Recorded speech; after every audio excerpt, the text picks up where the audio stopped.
That conversation marked a turning point in Marcus's military career. He realized that his enhanced abilities, while incredibly valuable, were also making him a target for advancement he couldn't afford. The more successful he became, the more attention he would draw from people with the resources and motivation to uncover his secret. The situation became more complicated when Unit 7 was assigned to investigate reports of unusual activity at a remote military research facility in Alaska. Intelligence suggested that the facility had been conducting experiments with recovered alien technology, attempting to reverse engineer advanced materials and propulsion systems. Marcus felt Kelrin's presence stir with recognition when he heard the mission briefing. The alien consciousness shared images of technology that looked remarkably similar to the crashed ship where they had first encountered each other. Other vessels from Kelrin's species had apparently made contact with Earth's governments, leading to covert research programs that most military personnel knew nothing about. This is classified at the highest levels, Captain Rodriguez explained as they reviewed satellite imagery of the facility. Something went wrong 3 days ago. All communication ceased, and thermal imaging shows signs of significant structural damage. Command wants us to assess the situation and secure any sensitive materials. Lieutenant Foster studied the photographs with professional interest. Looks like they had some kind of containment breach. Whatever they were working on, it got out of control. Marcus could see details in the imagery that his teammates missed. Kelrin's enhanced perception revealed energy signatures and structural patterns that suggested the facility's experiments had involved living alien organisms, not just technology. Something had gone very wrong indeed. The flight to Alaska gave Marcus time to prepare mentally for what they might encounter. Kelrin shared fragments of memories from other members of his species, tales of failed first contact scenarios where fear and misunderstanding had led to tragedy. The alien consciousness was deeply concerned about what they might find at the research facility. If my people were being held there, Kelrin communicated through their mental link, they would have been desperate to escape. The bonding process can become unstable when forced or conducted under stress. Marcus understood the implications.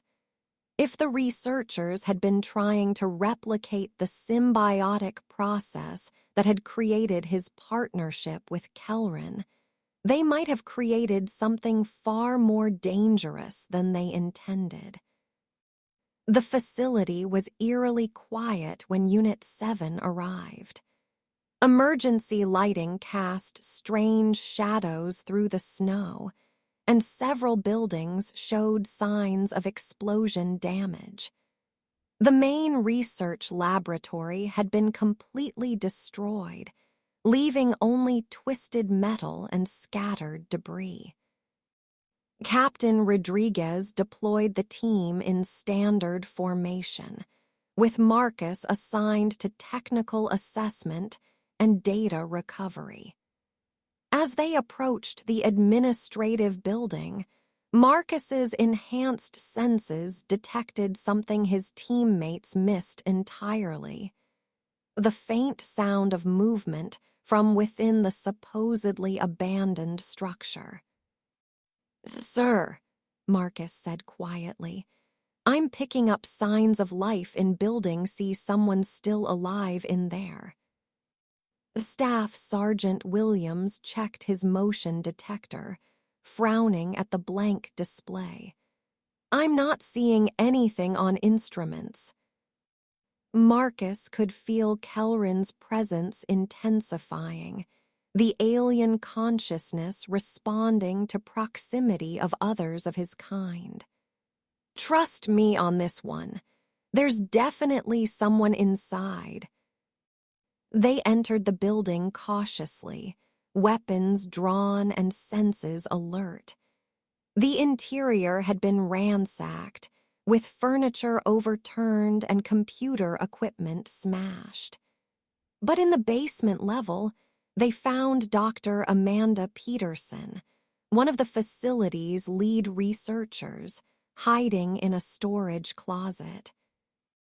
Dr. Peterson was in shock, her eyes wide with terror and exhaustion. She clutched a data tablet protectively against her chest, as if it contained the only thing standing between her and complete annihilation. "Thank God," she whispered when she saw the soldiers. "I thought I was going to die down here." Captain Rodriguez knelt beside her, speaking in calm, reassuring tones. "You're safe now, Doctor. Can you tell us what happened here?" The story that emerged was both fascinating and horrifying. The research facility had indeed been working with recovered alien technology, but they had also captured several living specimens from crash sites around the world. The scientists had been attempting to establish communication with the aliens, hoping to unlock the secrets of their advanced biotechnology. "We thought we were making progress," Dr. Peterson explained, her voice shaking with remembered terror. "The organisms seemed cooperative, even eager to interact with us, but we didn't understand the nature of their bonding process." Marcus felt Kelrin's distress as Dr. Peterson described the experiments. The researchers had tried to force symbiotic relationships between the alien organisms and volunteer test subjects, not understanding that the bonding process required genuine compatibility and mutual consent. "The first few attempts seemed successful," Dr. Peterson continued. "The test subjects showed enhanced physical and mental capabilities, just like we'd hoped. But then something went wrong. The bonds became unstable, and the subjects began to change in ways we hadn't anticipated." Lieutenant Foster leaned forward with interest. "Changed how?" Dr. Peterson's eyes took on a haunted quality. "They became aggressive, territorial. The alien organisms seemed to take control rather than forming partnerships. Within hours, the test subjects were attacking anyone who came near them. We had to activate containment protocols." Marcus exchanged a meaningful look with Captain Rodriguez. This explained the structural damage they had observed. The facility had become a war zone between the corrupted human-alien hybrids and the researchers trying to contain them. "Where are the test subjects now?" Rodriguez asked. "Dead," Dr. Peterson replied flatly. "We had to eliminate them. The transformation was irreversible, and they were becoming more dangerous by the hour. But the worst part—" She paused, struggling to find words for what she had witnessed. The worst part was that we learned too late that the bonding process only works with certain types of individuals. The aliens were trying to tell us, but we didn't understand their communication methods. They need hosts who are compatible on a genetic and psychological level. Forcing the process creates abominations. Marcus felt Kelrin's presence surge with emotion, grief for his fallen kin, anger at the humans' ignorant interference, and deep concern about the implications of these failed experiments. The research facility had essentially tortured members of Kelrin's species, while simultaneously creating dangerous hybrid creatures that had to be destroyed. Dr. Peterson clutched her data tablet tighter. I managed to save some of the research data before the containment breach. The communication protocols we developed, the genetic compatibility markers, the warning signs of bonding failure, it's all here. Someone needs to understand what we learned, even if the project is terminated. Captain Rodriguez made the decision to evacuate Dr. Peterson immediately and secure the facility's remaining data. As they prepared to leave, Marcus lingered in the basement laboratory, supposedly conducting final equipment checks, but actually communing with Kelrin about what they had discovered. The implications were staggering. Earth's government had been conducting secret research with captured members of Kelrin's species for years, possibly decades. The experiments had been cruel and misguided. Base Marcus Thompson had always been the runt of Special Operations Unit 7. At 5'6" and barely 140 pounds soaking wet, he looked more like a college freshman than a trained operative. His teammates never let him forget it either. Captain Rodriguez would assign him to tech support while the others handled field operations. Lieutenant Foster openly questioned why command had even accepted someone so physically inadequate into their elite unit. Even the newest recruits, fresh from basic training, looked at Marcus with barely concealed pity. The ribbing started every morning during PT. While Marcus struggled through his 20th push-up, gasping for air, guys like Staff Sergeant Williams cranked out 50 without breaking a sweat. During combat drills, Marcus consistently ranked dead last in every physical metric. Hand-to-hand combat sessions were particularly humiliating. He'd been pinned by practically every member of the unit at least once, including some who had 20 pounds on him and years more experience. "Thompson, you sure you're in the right line of work?" Captain Rodriguez asked one particularly brutal morning after Marcus had failed to clear a basic obstacle course within the time limit.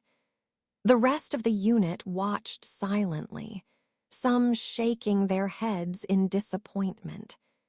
"Maybe intel analysis would be more your speed." Marcus wiped sweat from his forehead, his chest heaving. "I can do this, sir. Just need more practice." Williams laughed, not bothering to hide his disdain. "More practice? Kid, some of us have natural talent. Others—" He gestured vaguely at Marcus. "Others should know their limitations." The truth was, Marcus had tried everything. Extra training sessions, protein supplements, different workout routines.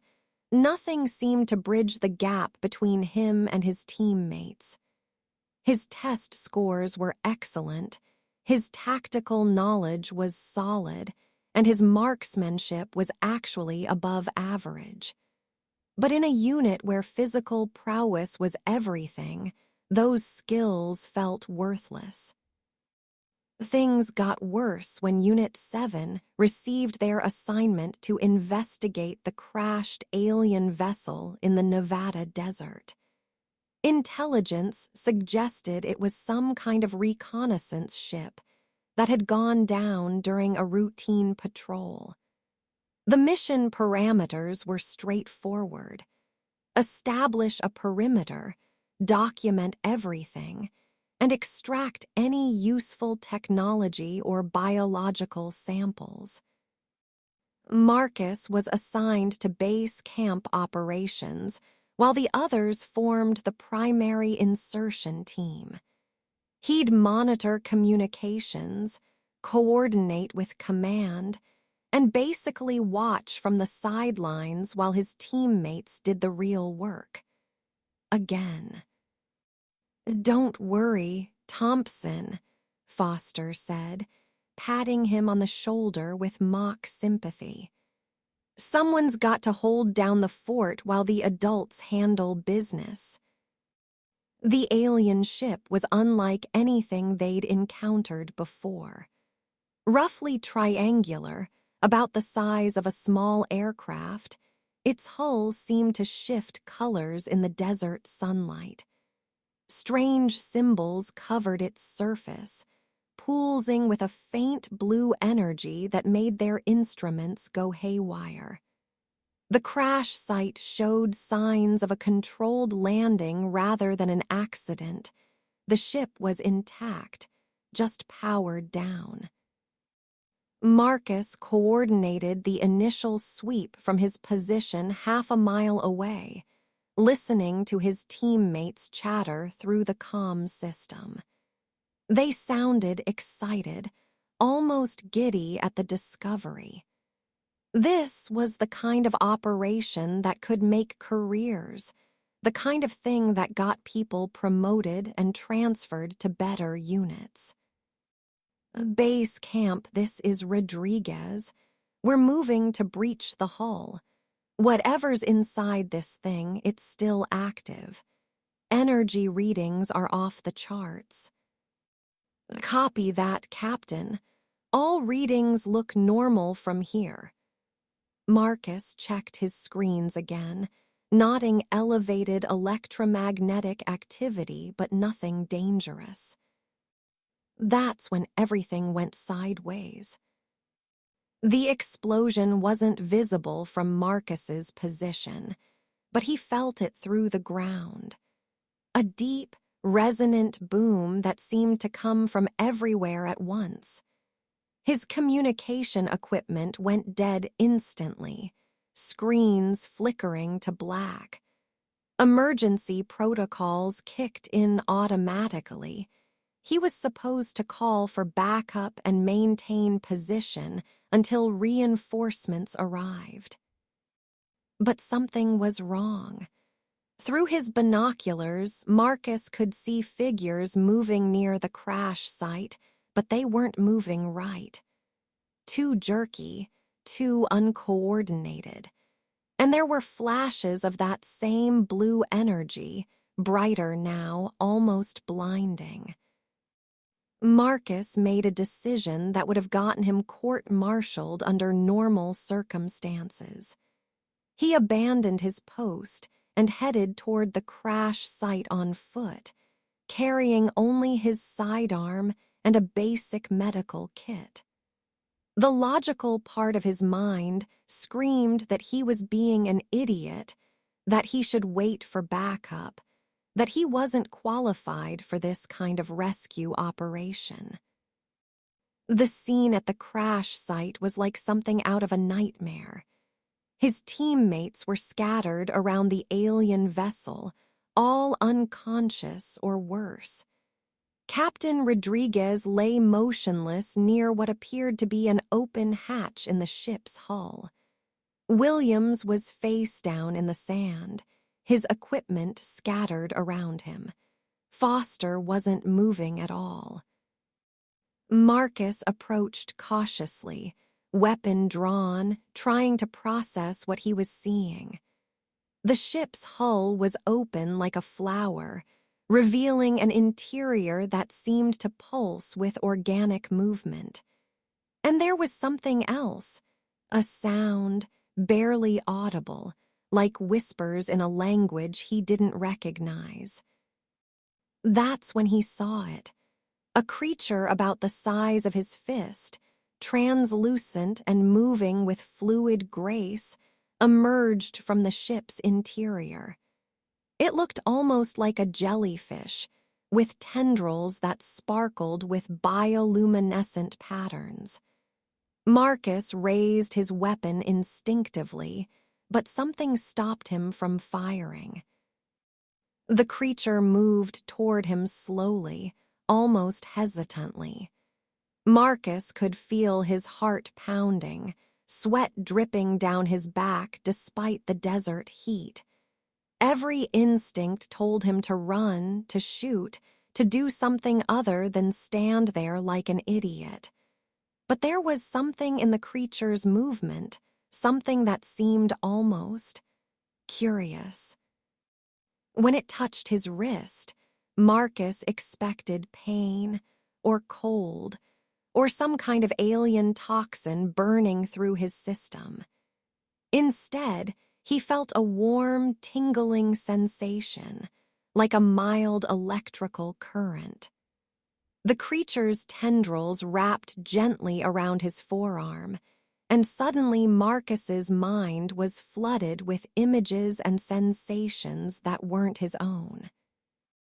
He saw the creature's species, peaceful explorers who had been traveling between stars for millennia. He felt their desperate need for a host organism, not to harm or control, but to survive. Their ship had been damaged by solar radiation, and they needed a biological partner to heal and eventually return home. They had tried to bond with the other humans, but something had gone wrong. The others were too physically strong, too mentally rigid. The symbiosis had failed catastrophically. But Marcus was different. His smaller physical frame, his more adaptable nervous system, his willingness to think beyond conventional parameters, all of this made him an ideal candidate for symbiosis. The creature, who Marcus somehow understood was named something like Kelrin, had been waiting for someone like him. The bonding process was unlike anything Marcus could have imagined. He felt Kelrin's consciousness merge with his own, not replacing his thoughts, but enhancing them. His vision became sharper, his reflexes faster, his understanding of the world around him exponentially deeper. It was as if someone had turned up the resolution on reality itself. When Marcus looked at his fallen teammates, he could see exactly what had happened to them and exactly how to fix it. The failed bonding attempts had left them in a kind of suspended animation, their nervous systems overloaded but not permanently damaged.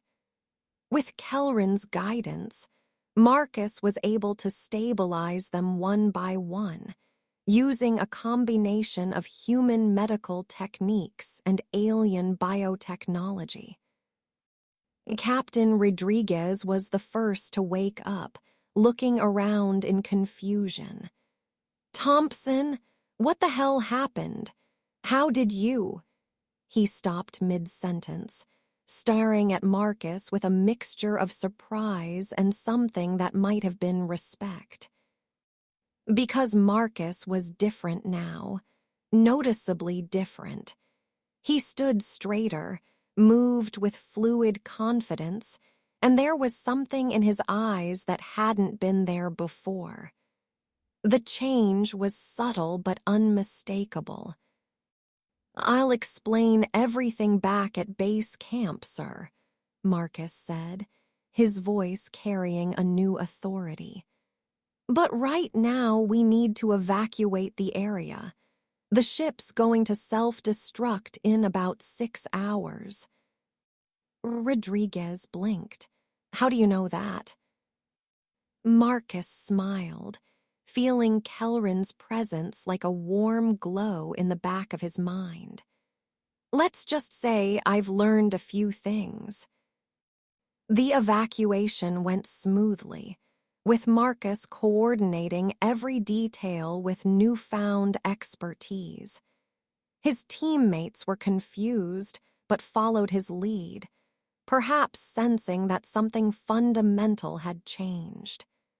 The alien ship did indeed self-destruct exactly 6 hours later, leaving nothing but a small crater in the desert sand. Back at base, the debriefing sessions were intense but ultimately inconclusive. Marcus's teammates couldn't remember much about what had happened inside the ship, and Marcus was careful to keep certain details to himself. As far as command was concerned, the mission had been a success. They had documented the alien technology, prevented any potential contamination, and everyone had returned alive and unharmed. But Marcus knew his real journey was just beginning. Kelrin's presence in his mind came with knowledge that would take years to fully understand and abilities that would need to be developed carefully. For the first time in his life, Marcus Thompson wasn't the weakest member of the team. He was something entirely new. The first sign that something had fundamentally changed came during the next morning's PT session. Marcus approached the obstacle course with his usual trepidation, expecting another humiliating performance in front of his teammates. Captain Rodriguez stood watching with his clipboard, ready to record another subpar time. "All right, Thompson," Rodriguez called out. "Let's see if you can at least beat yesterday's time." Marcus nodded, feeling Kelrin's presence stirring in his mind like a sleeping cat beginning to wake. As he positioned himself at the starting line, he became aware of things he'd never noticed before. The exact wind speed and direction, the optimal angle for approaching each obstacle, the most efficient path through the entire course. Information flowed through his consciousness with crystalline clarity. The starting whistle blew, and Marcus exploded forward with a burst of speed that surprised everyone, including himself. His legs pumped with mechanical precision, each stride calculated for maximum efficiency.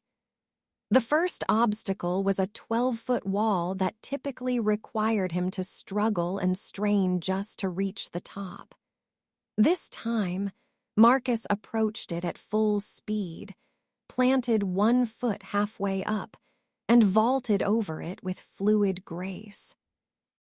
Captain Rodriguez lowered his clipboard, staring in disbelief. What the hell? The rope climb that usually left Marcus exhausted halfway up became a swift, controlled ascent. His hands found perfect grip points automatically, his body moving with the efficient precision of a machine. The cargo net, the balance beam, the tire run, each obstacle that had previously been a source of humiliation, became just another element in a perfectly orchestrated performance. Marcus cleared the final hurdle and sprinted across the finish line, checking his watch in amazement. He had not only beaten his personal best, He had shattered the unit record by almost 30 seconds. Staff Sergeant Williams jogged over, shaking his head in confusion. "Thompson, what did you do? Sell your soul to the devil? That was impossible." Marcus wiped sweat from his forehead, his breathing barely elevated despite the intense exertion. "Just been training hard, I guess." But Williams wasn't buying it. None of them were. The transformation was too dramatic, too sudden to be explained by conventional training. Marcus could see the suspicion in their eyes, the questions they wanted to ask but didn't know how to formulate. During the afternoon combat training session, the changes became even more pronounced. Lieutenant Foster, who had been eager to demonstrate his superiority over Marcus for months, found himself flat on his back within seconds of engaging.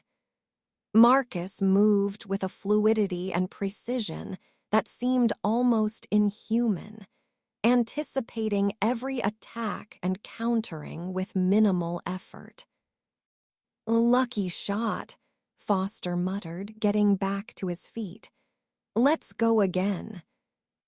The second bout lasted even shorter. Marcus seemed to know exactly where Foster would strike before the lieutenant himself had decided. Every movement was economical, purposeful, devastating in its effectiveness.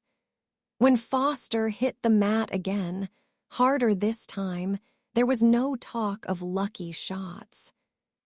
Captain Rodriguez pulled Marcus aside after training. "Thompson, I need to know what's going on with you. People don't just transform overnight like this. Are you taking something? Some kind of experimental enhancement?" Marcus met his captain's gaze steadily. "No, sir, nothing like that. I've just been pushing myself harder, focusing on improvement." "Bullshit," Rodriguez said bluntly. "I've been in this business for 15 years, and I've never seen anything like what happened today. You ran that course like you had a blueprint of it in your head. You fought Foster like you could read his mind." The truth was, Marcus could read Foster's intentions, at least to some degree. Kelrin's enhanced perception allowed him to pick up on subtle body language cues, micro-expressions, and physiological changes that telegraphed a person's next move. But explaining that would open a conversation he wasn't ready to have. "Maybe I was just having a good day, sir." Rodriguez studied him for a long moment. "We'll see about that. Report to my office at 800 tomorrow. We're going to run some additional tests." That night, Marcus lay in his bunk staring at the ceiling, feeling Kelrin's presence like a warm current running through his nervous system. His symbiotic partner was curious about human social dynamics, fascinated by the complex web of relationships and hierarchies that governed military life. "They're suspicious," Marcus whispered into the darkness, knowing that Kelrin could perceive his thoughts directly. "If they dig too deep, they might discover what really happened." Kelrin's response came as a combination of images and emotions rather than words. The alien consciousness showed Marcus glimpses of his homeworld, a place where symbiotic relationships were not only normal, but celebrated. Individuals who achieved successful bonding were honored as bridges between species, living representatives of cosmic unity. But Earth was different. Humans feared what they didn't understand, often responding to the unknown with violence or attempts at control. If Command discovered the true nature of Marcus's transformation, they would likely treat him as either a weapon to be exploited or a threat to be neutralized. The next morning's tests were comprehensive and increasingly invasive. Rodriguez had assembled a team of military doctors and psychologists, all eager to understand Marcus's sudden improvement. They measured his reflexes, analyzed his blood, put him through cognitive assessments, and monitored his brain activity with sophisticated scanning equipment. Dr. Jennifer Walsh, the team's lead psychologist, seemed particularly intrigued by Marcus's performance on spatial reasoning tests. "Your scores have improved by nearly 40% since your last evaluation 6 months ago," she observed, studying the readouts with fascination. "That kind of cognitive enhancement typically requires years of targeted training." Marcus shrugged, trying to appear nonchalant. "I've been reading a lot of tactical manuals, practicing visualization exercises." "Visualization exercises don't explain this," Dr. Walsh said, pointing to a brain scan display. "Your neural activity patterns are unlike anything I've seen before. There are connections forming between regions that normally don't communicate directly." Marcus felt a chill run down his spine. Kelrin's presence had indeed created new neural pathways, allowing for enhanced information processing and integration. But admitting that would be tantamount to confessing his alien symbiosis. Dr. Robert Chen, the military physician overseeing the medical evaluation, frowned at Marcus's blood work results. "Everything looks normal on the surface, but there are some unusual protein markers I can't identify. We'll need to run more extensive tests." "Is that really necessary?" Marcus asked, trying to keep the concern out of his voice. "I feel fine. My performance has improved. Isn't that what matters?" Captain Rodriguez leaned forward in his chair. "What matters, Thompson, is understanding what's happening to you. If you've discovered some new training method or enhancement technique, Command needs to know about it. If there's something else going on." He let the sentence hang in the air. The testing continued for 3 days, becoming more intrusive with each session. Marcus found himself subjected to everything from genetic analysis to psychological profiling. Dr. Walsh seemed convinced that he was hiding something, while Dr. Chen grew increasingly puzzled by the anomalous readings in his biological samples. Meanwhile, Marcus's enhanced abilities continued to manifest in ways that drew attention. During marksmanship training, he achieved perfect scores with weapons he'd never used before. His tactical assessments showed an intuitive understanding of complex battlefield scenarios that impressed even veteran strategists. Most disturbing of all, he began demonstrating an uncanny ability to predict his teammates' actions and reactions. Staff Sergeant Williams confronted Marcus directly after a particularly unsettling training exercise. "I don't know what you're playing at, Thompson, but you're starting to freak people out. Nobody gets this good this fast without help." Marcus looked around the common area, noting the suspicious glances from his teammates. He could feel the growing tension, the whispered conversations that stopped when he entered a room. His transformation was becoming impossible to ignore or explain away. That night, Kelrin showed Marcus images of what would happen if their symbiosis was discovered by hostile forces. Medical experimentation, attempts to replicate the bonding process, possibly even vivisection to understand the alien biology. Kelrin's species had encountered such reactions before on other worlds, always with tragic results. Marcus made a decision that would define the rest of his military career.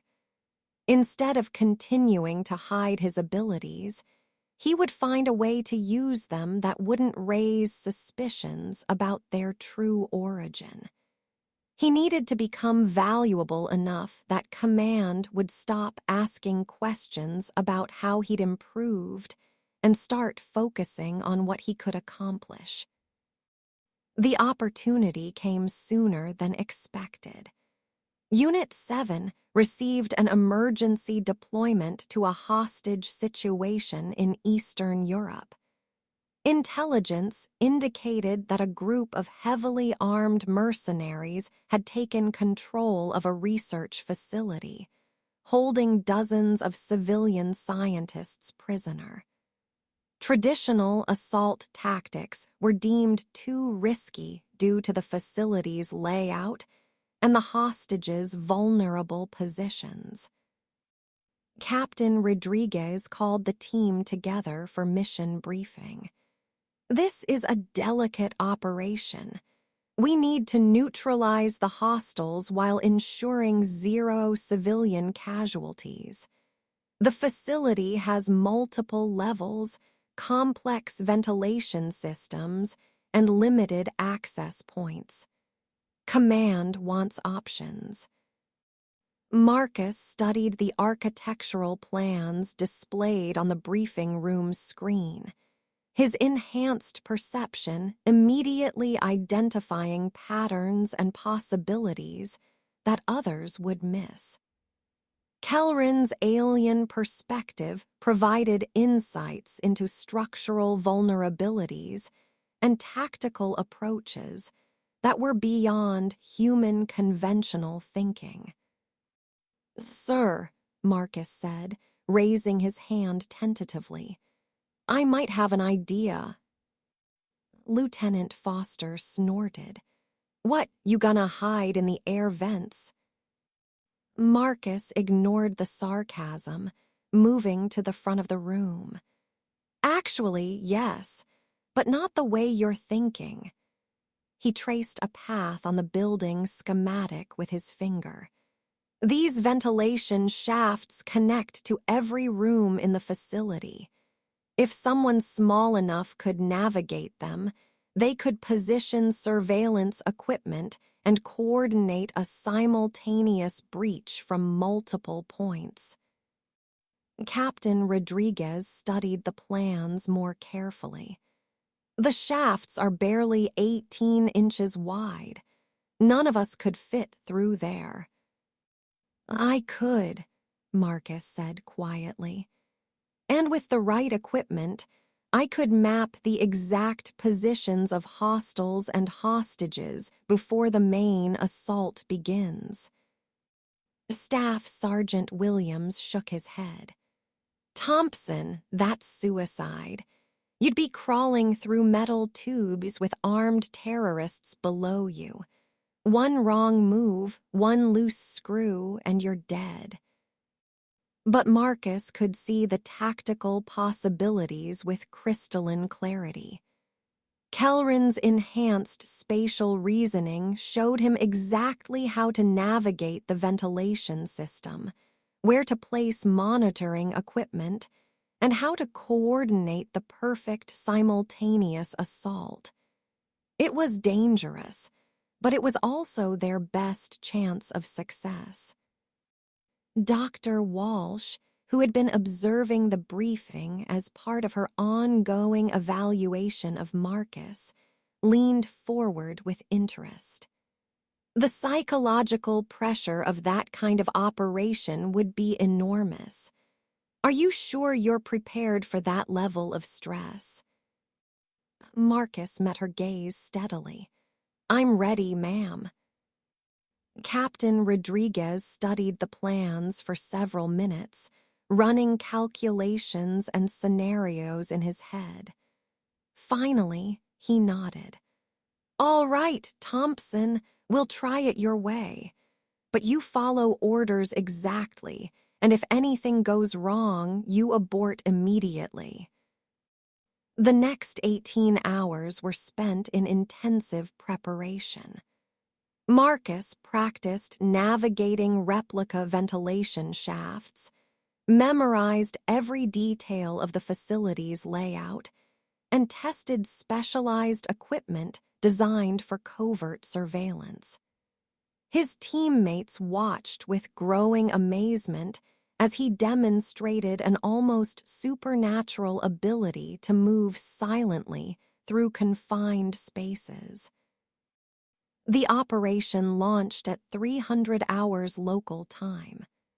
Marcus entered the facility through a service shaft located 50 meters from the main building, carrying miniaturized cameras, listening devices, and a direct communication link to the assault team.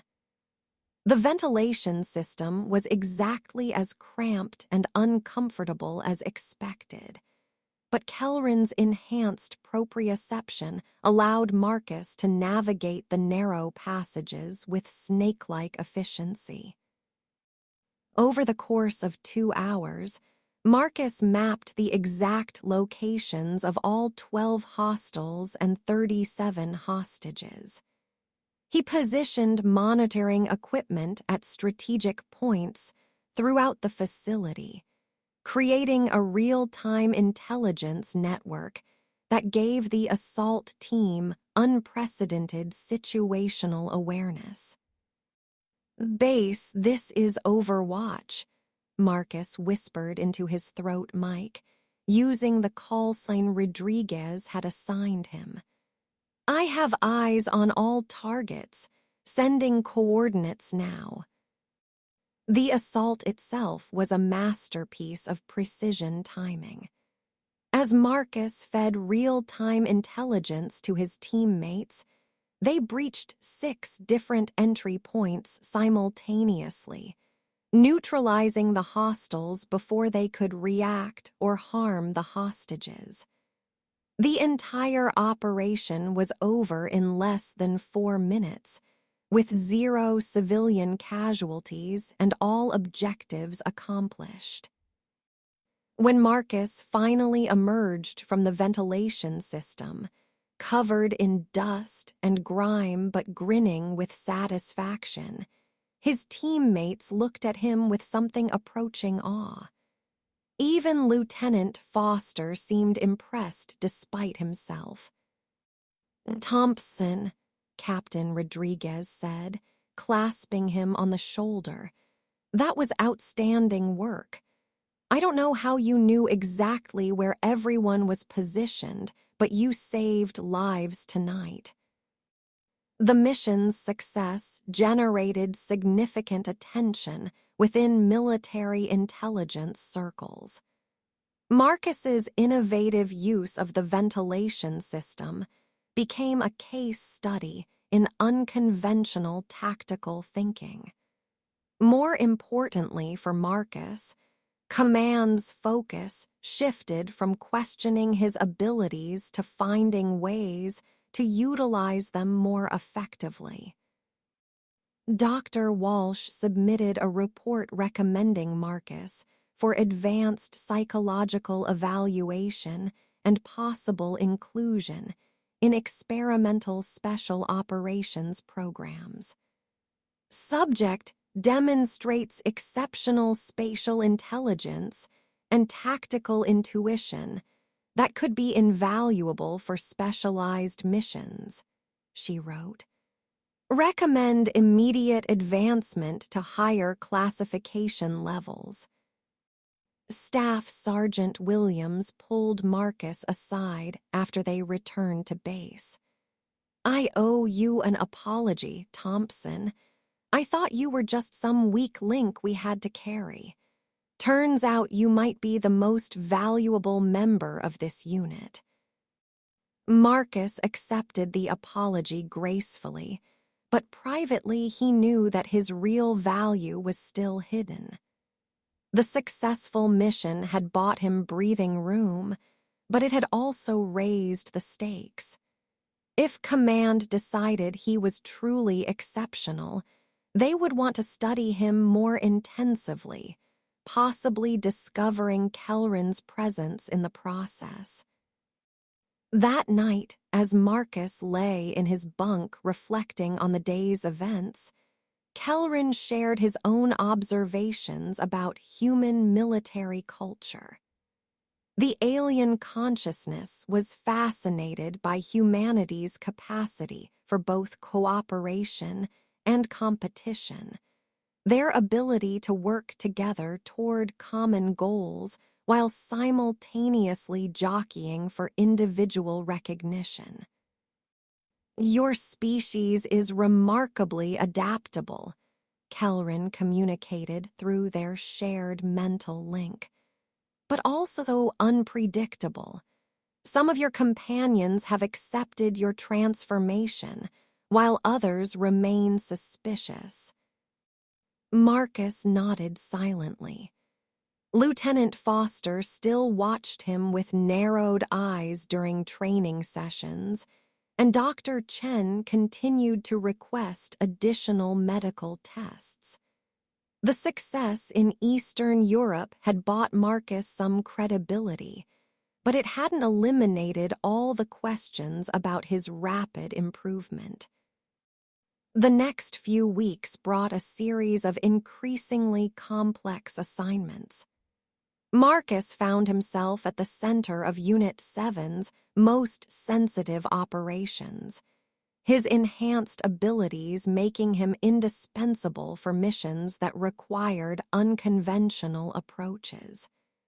He infiltrated enemy installations, coordinated complex multi-team assaults, and provided tactical analysis that consistently exceeded expectations. With each successful mission, Marcus felt more confident in his symbiotic relationship with Kelrin. The alien consciousness was learning about human nature and military tactics, while Marcus gained access to perspectives and abilities that transcended normal human limitations. They were becoming true partners, each enhancing the other's capabilities. But success also brought scrutiny. Colonel Patricia Hayes, Unit 7's commanding officer, began taking personal interest in Marcus's performance. She attended briefings, observed training sessions, and asked pointed questions about his methodology. Thompson, she said after a particularly impressive tactical simulation, I've been reviewing your recent performance evaluations. Your improvement curve is unlike anything I've seen in 25 years of military service. I'm considering recommending you for the Special Operations Selection course. Marcus felt his heart skip a beat. The selection course was the military's most elite training program, designed to identify and develop soldiers with exceptional potential. It was also incredibly invasive, involving psychological profiling, extensive medical evaluation, and background investigations that could uncover secrets he couldn't afford to reveal. "That's an honor, ma'am," Marcus replied carefully, "but I'm happy with my current assignment." Colonel Hayes raised an eyebrow. "Most soldiers would kill for this opportunity, Thompson. Why are you hesitant?" "Because advanced screening might reveal that I'm host to an alien parasite," Marcus thought, but didn't say. Instead, he offered a more conventional explanation. "I feel like I'm just hitting my stride with Unit 7, ma'am. I'd hate to start over somewhere new right when I'm becoming most effective here." The colonel studied him for a long moment. "We'll table this discussion for now. But Thompson, talent like yours doesn't go unnoticed. Eventually, you'll need to decide whether you want to maximize your potential or play it safe." That conversation marked a turning point in Marcus's military career. He realized that his enhanced abilities, while incredibly valuable, were also making him a target for advancement he couldn't afford. The more successful he became, the more attention he would draw from people with the resources and motivation to uncover his secret.